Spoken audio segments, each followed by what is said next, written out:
iburyo iburyo hindukira Akarasisi kandika ibumoso ibumoso hindukira rimwe kabiri rimwe kabiri Akarasisi kandikira inyuma inyuma hindukira rimwe kabiri rimwe kabiri rimwe kabiri hagarara aho Akarasisi kandikira ibumoso ibumoso hindukira Akarasisi karagana imirongo gorora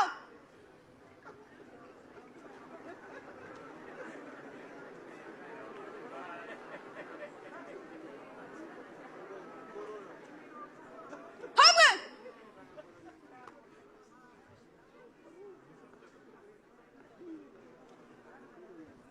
nyakubahwa mushyitsi mukuru aka Akarasisi dushoje kubereka twagatorejwe mu ishuri rya polisi training gishari twanangukiye ibindi byinshi birimo gukunda igihugu no kugikorera nyakubahwa mushyitsi mukuru dukunda cyane perezida wa repubulika y'u Rwanda waduhaye igihugu cyiza n'amashuri hafi kandi twiteguye kugikora no kugiteza imbere kuko ari twe Rwanda rw'ejo ndasanga umunyemenzi wa Akarasisi mu kibuga nyakubahwa mushyitsi mukuru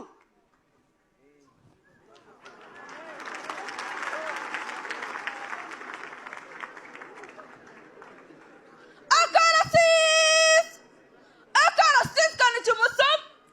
ibumoso hindukira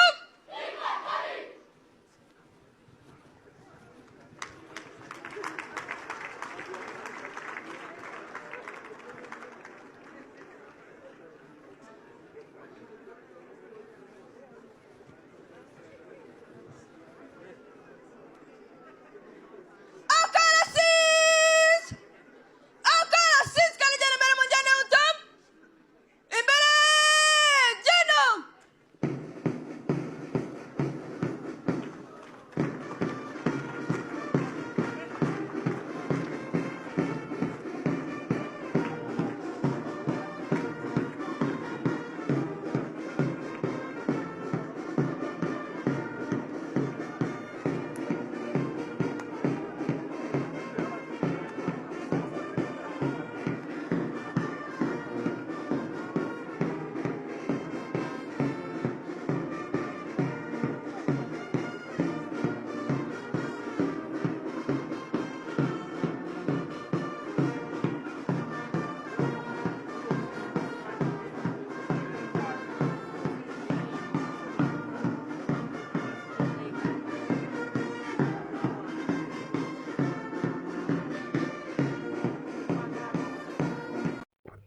nk'uko mumaze kubibona abo bari abana barimo barapafuminga ku Akarasisi akaba ari Akarasisi ka polisi ariko akaba ari abana batorezwa mu ishuri cyangwa se mu kigo cya polisi kigamije kuba cyabigisha mu buryo bwo kuba bagira indangagaciro za kinyarwanda inyigisho mboneragihugu cyane cyane ndetse n'ibijyanye n'igipolisi ndetse no guprotectinga igihugu cyacu cy'u Rwanda. So rero akaba ari ubwo byari byifashe aho barimo barapafuminga berekana ibyo bamaze igihe batozwa ndetse barimo barerekana ko ari step bagezeho cyangwa se level bamaze kuba bageraho kuri ibi bintu bijyanye n'inyigisho bagiye bahabwa wenda zijyanye n'igipolisi ndetse n'izindi ndangagaciro zijyanye kuba zakerekeza ku gihugu cyane cyane mu nyigisho mboneragihugu zigiye zitandukanye. So rero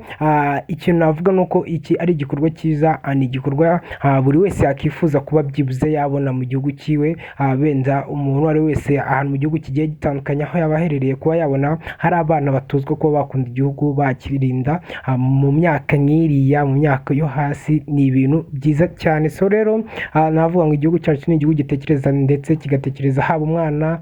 umukuru, umusaza n'umukecuru, ndetse kikaba cyareba ko byibuza buri rugero rwose umuntu wese agomba kwisanga mu bintu bigiye bitandukanye. So rero niyo mahirwe dufite, dukomeze natwe dukunda igihugu ndetse tuba motivation kukirinda ahubwo turwanye abagisenya n'abashaka kuba bagisenya. so rero ni uko byari byifashe kuri uno munsi nge ukugezaho update nk'ibisanzwe ni Sky again, ahangaha ni kuri Sky Show, ikiganiro ni Sky TV Show.